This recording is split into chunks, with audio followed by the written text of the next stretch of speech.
आइए ना बिहार में, ठोक देंगे कट्टा कपार में, यही सब गाना पॉपुलर बाहर में होगा और पूरे बाकी राज्यों में यही इन्फॉर्मेशन जाएगा, यही छवि जाएगा कि भैया बिहार में कदम रख सकते ही लोगों को गोली मार दी जाएगी।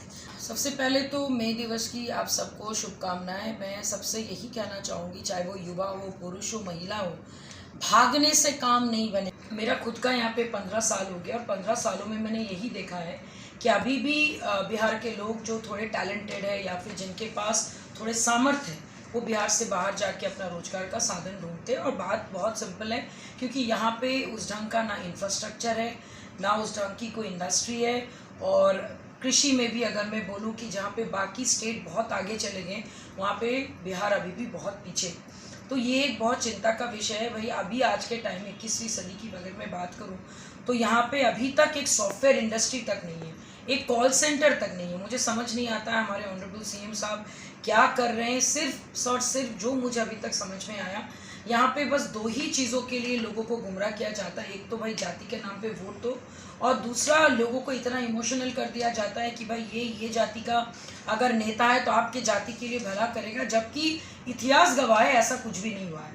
और ये बहुत दुख की बात है। बट मुझे ऐसा लगता है कि अब अगर हमारे बिहार के जनता अगर ये सोच ले कि वो अपने जाति के नाम पे वोट नहीं करेगी, वो ऐसा नेता को वोट करे जो सही में बिहार में रह के बिहार के धरती को छूते हुए रोजगार, आपकी एजुकेशन, हेल्थ के बारे में बात करेंगे, तभी बिहार का आगे विकास संभव हो पाएगा।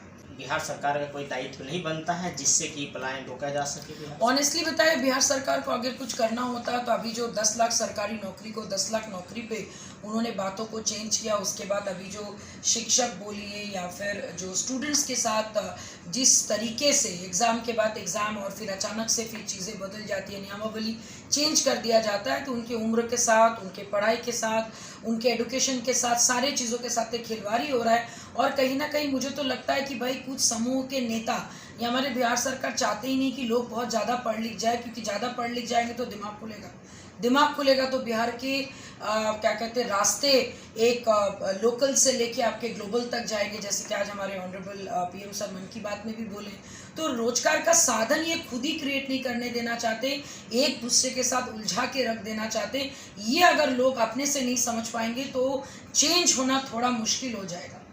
कुछ लोग कहते हैं कि बिहार में बहुत क्राइम है जिसके कारण बड़े कल कारखाने यहाँ नहीं लगा पाते हैं, इस पर क्या? ऑनेस्टली बताए, देखिए आपकी क्राइम रेट तो डेफिनेटली अचानक से फिर से बढ़ गया है। और मैं ये भी बोलना चाहूँगी कि यहाँ पे इलेक्शन से पहले जितना ताम झाम लोग एकदम चारों तरफ एक्टिव होके करते, तो भाई सोचिए अगर एडुकेशन के बारे में लोग सोचने लगेंगे तो बिहार कहाँ से कहाँ पहुँच जाएगा। और कहीं ना कहीं जब तक ये सिस्टम नहीं बदलेगा, जब तक हमारा फिलहाल के सरकार को आप थोड़ा हिला नहीं देंगे और एक नौजवान के हाथ में चीज़ें नहीं जाएगा, तो सोच में कोई बदलाव नहीं आएगा। क्राइम रेट धीरे धीरे बढ़ ही रहा है और बढ़ते ही जा रहा है। अचानक से कोई जाके हॉस्पिटल पहुंच जाएगा, अचानक से कोई कुछ करेगा, वो सब दिखावा है, वो अपना प्रोपेगेंडा कर रहे हैं क्योंकि इलेक्शन सामने आ रहे हैं, ताकि लोग फिर बेवकूफ़ बन के जाति के नाम पे एक दूसरे को वोट दे। जो मुझे लगता है कि अभी के नौजवान, क्योंकि 45 to 55% जो यूथ है वो बिहार से आते हैं, इतने मूर्ख और वो लोग रहे नहीं।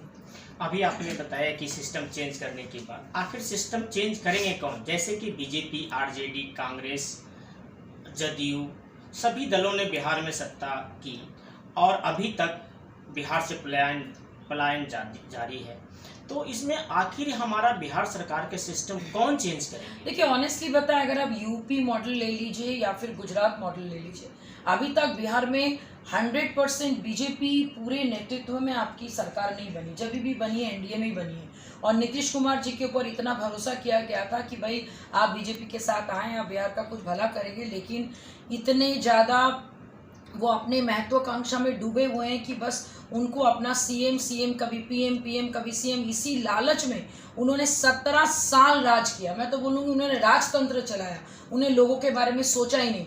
जब तक यूपी मॉडल या गुजरात मॉडल में हमारे नेता सोचना शुरू नहीं करेंगे और अपराधियों को पनाह देना बंद नहीं करेंगे, बिहार की तरक्की होना मुश्किल है। और जाति के नाम पे भाई कौन जाति से क्या आता है, वो जाति के एक आदमी आपका 100 लोगों का भला नहीं कर सकता। वो 5 लोगों का भला करके वोट जरूर बटोर लेंगे। अगर 100 लोगों का भला करना है तो आपको ऊपर से चीज़ों को बदलनी होगी, जैसे कि गुजरात बदला, जैसे कि यूपी बदला, जैसे कि पंजाब बदला। ऐसे बहुत सारी स्टेट है जहाँ पे आपके केरल धीरे धीरे बदल रहा है। हर एक जगह में तरक्की हो रही है। भाई बिहार में ऐसी क्या दुर्गति ऐसी क्यों है? क्योंकि यहाँ के लोग खुद नहीं होने दे रहे।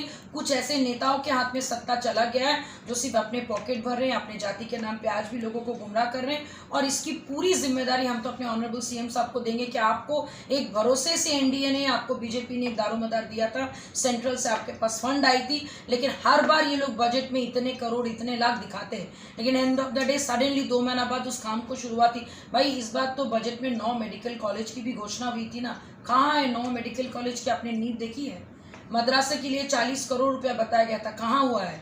साइकिल योजना आप बता रहे।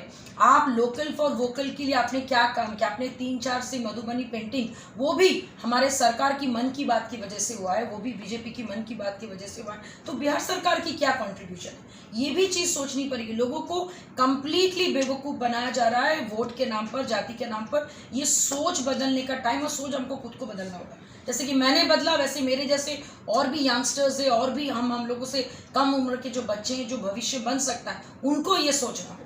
अब तो महिलाएं हैं और या तो गर्ल हैं, वो भी जो है बिहार से पलायन करना शुरू कर दिए हैं और वही दूसरे राज्य में जाकर नौकरी करते हैं। तो महिला पर क्या करते हैं? देखिए ऑनेस्टली बताए, महिलाएं कहीं ना कहीं अपने आप को यहाँ पे असहाय पाती है। एक तो शराबबंदी के नाम पर ये बताया गया कि आधी आबादी के लिए, भाई आप गांव के आधी आबादी को आपने उतना एडुकेटेड ही नहीं किया कि वो शराबबंदी को समझ पाए। और दूसरी बात, डोमेस्टिक वायलेंस बोलिए या फिर चाइल्ड अब्यूज़ बोलिए या फिर ऐसी बहुत सारी चीज़ें जो अभी भी महिलाएं इस चीज़ से जूझ रही हैं। जबकि हरियाणा वगैरह में बेटी पढ़ाओ बेटी बचाओ जो आंदोलन जो पूरे हमारे भारतवर्ष के लिए था, वो कहाँ आगे बढ़ गया। लेकिन बिहार में इसकी इम्प्लीमेंटेशन आज भी कम है।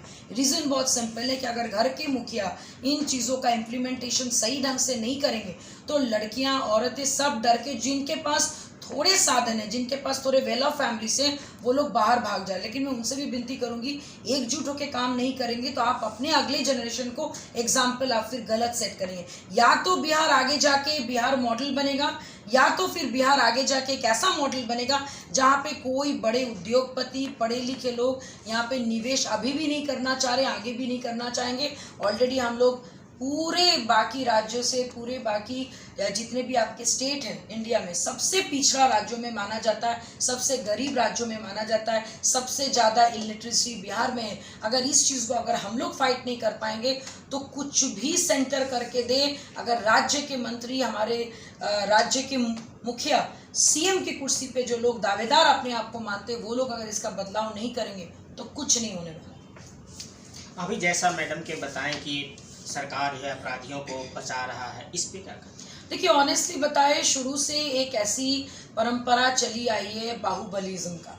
मैंने जब पहली बार बिहार में आई थी तो बहुत डर के मारे मेरे फैमिली मेम्बर्स बहुत डरे हुए थे। और बात कहीं ना कहीं सही है, यहाँ पे पढ़े लिखों से ज़्यादा बाहुबलियों की कदर है। आप कितना अच्छा बोलते हैं, आपके संस्कार क्या, उससे ज़्यादा होता है कि भाई आप कितने अच्छे बंदूक चलाते हैं। तो ये कल्चर तो बदलना पड़ेगा। आप जब तक पनाह देना बंद नहीं कीजिएगा, जब तक उनको ग्लोरीफाई करना बंद नहीं कीजिएगा, आप अपने जनरेशन को क्या सिखाना चाह रहे हैं? आई एम श्योर जो अपराधी है या फिर जो अपराधी प्रवृत्ति के लोग हैं, वो भी नहीं चाहेंगे कि उनका बेटा आगे चल के उन्हीं का ही मार्गदर्शन बने। तो अगर आप जो चीज़ नहीं चाहते हो कि भविष्य में उसी की बीज रोपी जाए, तो काइंडली आपने जो भी आपने एक्स में पहले, या फिर मान लीजिए पहले लालू जी के राज में, उससे पहले आपने जो भी घटनाएं देखी है या की है, उसको करना बंद करना पड़ेगा और अपराधियों को ग्लोरीफाई करना बंद करना पड़ेगा। नहीं तो फिर वही जो गाना आइए ना बिहार में ठोक देंगे कट्टा कपार में, यही सब गाना पॉपुलर बाहर में होगा और पूरे बाकी राज्यों में यही इन्फॉर्मेशन जाएगा, यही छवि जाएगा कि भैया बिहार में कदम रख सकते ही लोगों को गोली मार दी जाती है। आधातर लोग यही जानते हैं, जबकि ये सच नहीं है। ये सच धीरे धीरे हमारे ऑनरेबल सीएम साहब जाति के वोट के नाम पे ये कर रहे हैं और सब जाति के एक एक करके लोगों को छोड़ के वो ये दिखा रहे हैं कि भाई हम तुम्हारे जाति के बारे में सोचते हैं, और सबको एक बार टच करके वो निकल जाते हैं। तो भाई कब तक इस टाइप की राजनीति आप करते रहेंगे? मान लेते और 10 साल कर लेंगे और 15 साल कर लेंगे, लेकिन तब तक ऐसा समय आएगा और मुझे तो लगता है कि 2025 से एक ऐसा शुरुआत होगा जो बिहार के जितने भी सो कॉल्ड बाहुबलीज है उनको भी ये समझ में आ जाएगा भैया अभी और गोली बंदूक से काम नहीं चलेगा। जितना अच्छा आप लोगों को कम्युनिकेट कर सकते, बना के दे सकते, उसी से राज्य की परिवर्तन होगा। आपका नाम है? देवजानी मित्रा, राष्ट्रीय लोक जनशक्ति पार्टी की राष्ट्रीय प्रवक्ता। आकाश कुमार, राइजिंग बिहार।